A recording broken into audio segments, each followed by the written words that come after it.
મૃતદેહો પણ ઘણા બધા આપણે જોયા, વાયરલ થયા વિડીયોઝ, જે ઘણા બધા લોકોને જોઈને ઘણા બધા દિવસો સુધી એક અલગ પ્રકારનો ટ્રોમા ક્રિએટ કરી શકે. તો શું નથી કરવાનું સિવિલિયન્સે? આ આખા વાર્તાલાપનો સૌથી વધારે અગત્યનો સારાંશ જ આ છે કે મોબાઈલ વાપરવો સારો છે, પણ એનો મર્યાદિત ઉપયોગ. અમુક પ્રકારના સોફ્ટવેર અપડેટની લોકોને જરૂર નથી.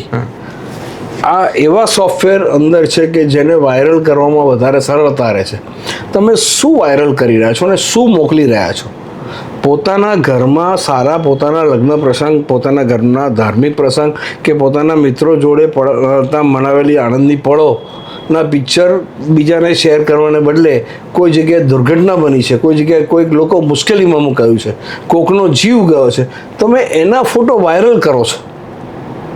સામાન્ય રીતે માનસિકતાથી નબળી વ્યક્તિ હોય, કમજોર વ્યક્તિ હોય, એને આઘાતજનક પરિસ્થિતિમાં મૂકાઈ જાય અને જીવ જવા સુધીની ઘટના બની શકે. આપણે આ કેમ વાયરલ કરીએ છીએ?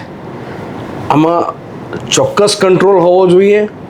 આવી કોઈ બી ઘટના બને તો એક સ્ટેન્ડ બાય ઓર્ડર સાથે તમામ આ જેટલા આગળ સોશિયલ મીડિયાના માધ્યમો છે, તો એ લોકો આવું કરશે એમ માનીને આવા જે બી વાયરલ ફોટોગ્રાફ્સ થતા હોય ત્યાં સ્ક્રુટિની થઈને અટકી જાય એ રીતનું કંઈક આયોજન કરવું પડે.